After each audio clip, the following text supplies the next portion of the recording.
I'm Adam Grant. I'm here with Brian Little, who teaches at Cambridge. He's also a senior fellow here at the Wharton School. He's a personality psychologist and the author of Me, Myself, and Us, a wonderful new book. And it's not every day that I actually get to interview my mentor on camera. Brian, for starters, tell us about your book. The book actually grew out of experiences you and I had, which were at Harvard a few years ago. I had stumbled upon the opportunity of teaching a class, and as the class sort of went on after a few days, it got bigger and then bigger.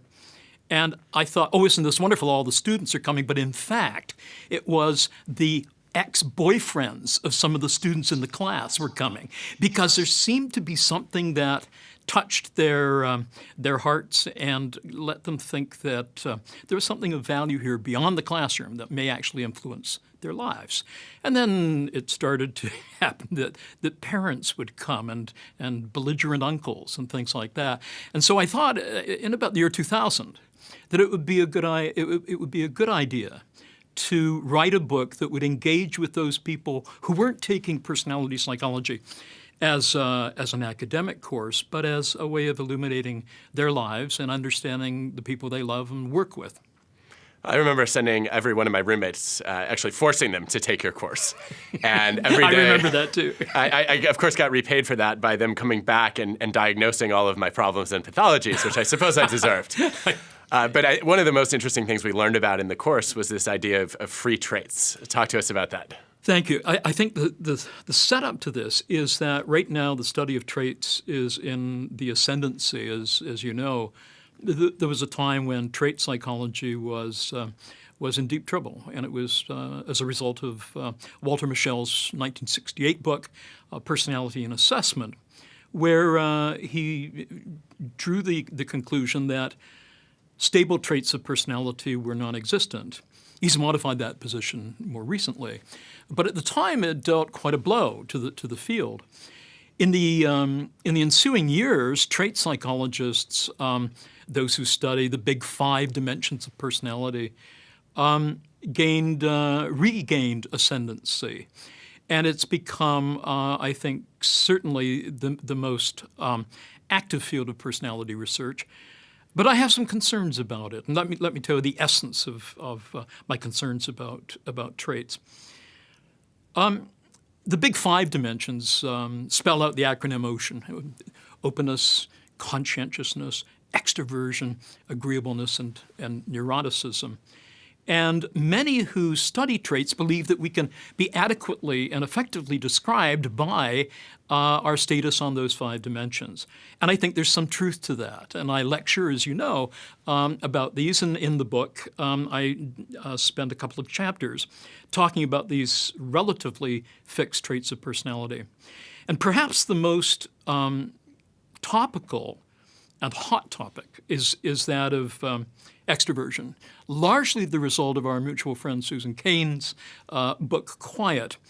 And one of which I strongly recommend your viewers to read, except for Chapter 9, because Chapter 9 is about the machinations of a strange little Canadian guy who taught at Harvard for a few years, who used to hide from his students in the washroom. And I explained that behavior. I guess it's somebody very similar to me. And I explained that behavior by invoking the notion of free traits. I am, and this surprises my students, a very introverted person. I'm off the bottom of the scale as an introvert.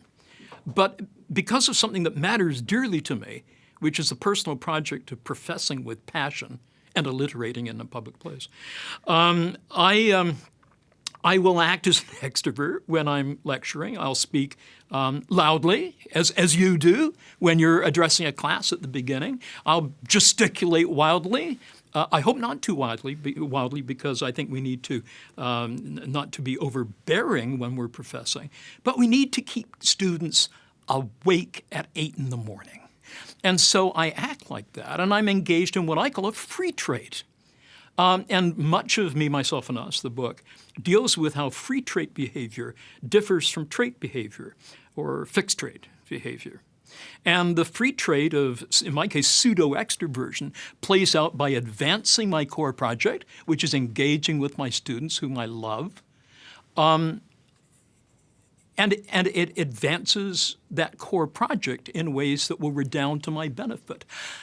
But there are potential costs. I'm not rare. Many people act out of character through free traits. There are highly agreeable people who, for all of the month of March, act out of character because they're trying to get a better place for their mother in a care home.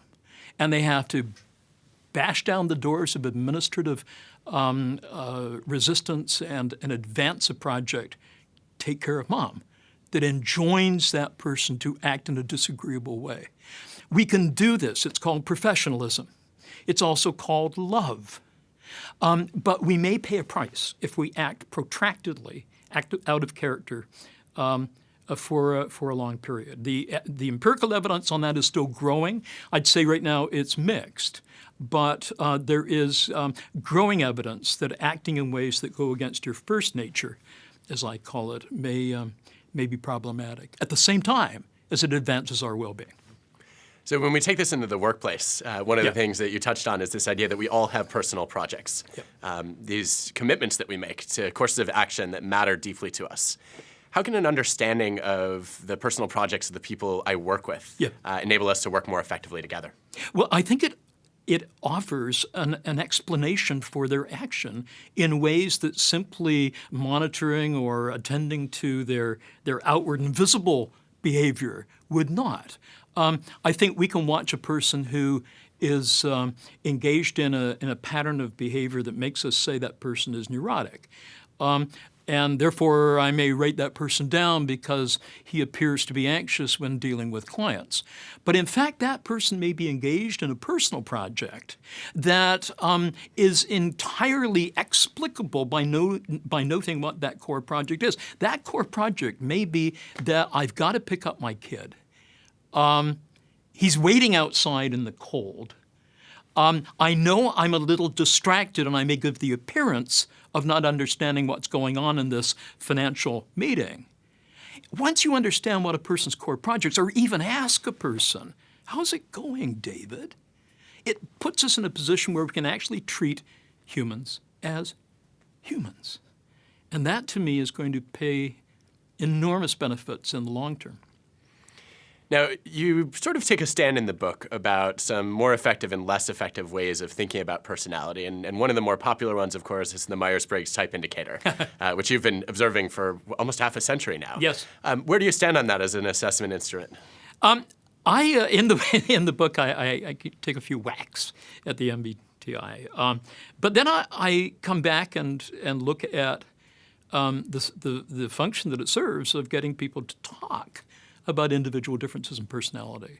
And that's good. I think that it opens up a way of thinking about each other and thinking about ourselves. The validity and reliability leaves a lot to be desired from a hard-nosed psychometrist perspective. But I think it does serve a purpose. And so unlike some of my students who would totally castigate it, I would say that there is a room for that, but we need to be cautious. And the best example is by invoking free traits again. That people who walk around with I am an extrovert or I'm an intuitive introvert, sometimes reify it so much that they actually think that there's a kind of neurological circuit in the brain that declares itself as, I am an extrovert or I am an introvert.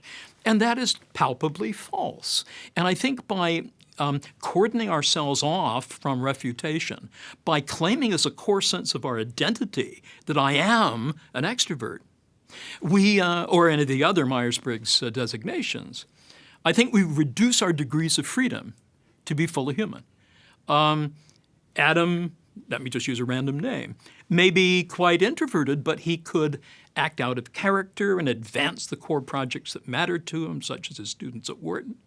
And all that is important. But if he just walked around with I am an introvert on his forehead, the degrees of freedom would be severely curtailed.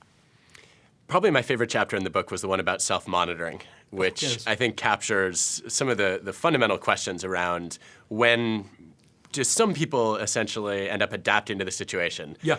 Whereas others choose to say, this is who Yeah. I am. Yeah. Talk to us a little bit about what we should know about self-monitoring. Self-monitoring boomed in the 70s with Mark Snyder's work, and I sort of revisited and try to cast it in terms of the whole issue of fidelity to our beliefs and authenticity and the current debate about authenticity. High self-monitors are those who will adapt themselves to the current situation. So at a party, they will act party. At a funeral, they will act funereal. And those who are low self-monitors will shape their behavior to accord. The high self-monitors will shape their behavior to accord to the situation. The low self-monitors will act on the basis of their own beliefs and their own personality traits. And so if they're feeling particularly funereal at a party, a low self-monitor says, well, that's the way I am. I like to be glum at a party. The high self-monitor would say, good God, it's a party. Why are you standing by the coffin staring at it? I mean, you've got to shape yourself up by adapting to the situation, to which the low self-monitor says, I don't get it. Why? People who are stand-up chameleons have no character. And those who are high self-monitors will say, those who are rigidly themselves have no humanity because they're insensitive to the needs of others. And so the conclusion I reach after giving a bunch of the research in this area is that I think on balance, high self-monitoring is very adaptive, as long as it doesn't blend itself into what's called aesthetic character disorder, where you are so imbued with the demands of the situation or the delights or the aesthetics of the situation that you will act in ways that go against your core values. And there have been some politicians who have been accused of having aesthetic character disorder. And I think that it, in turn, blends into a kind of insensitivity that can be downright dangerous. In closing, we often think that great leaders are great teachers. And I think it would be great to hear a little bit of wisdom on what we can learn from one of the true great teachers. You won Canada's highest award for university teaching. You were one of the favorite professors of the Harvard class every year you taught there. What can leaders learn from the way that you teach in the classroom? First, thank you.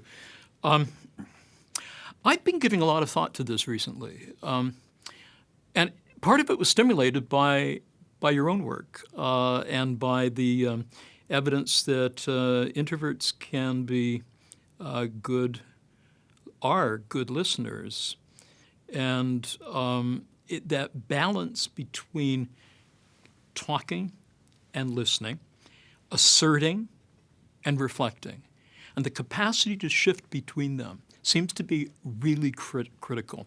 So I don't think that there is a one-size-fits-all personality type for leaders.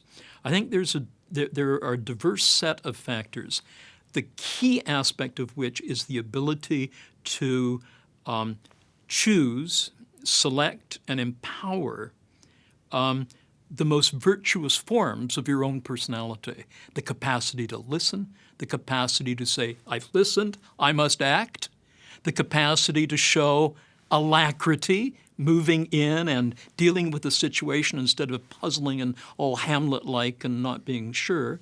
But overdoing one or the other, I think, leads to problems both personal and political. Thank you, Brian. Thank you, Adam.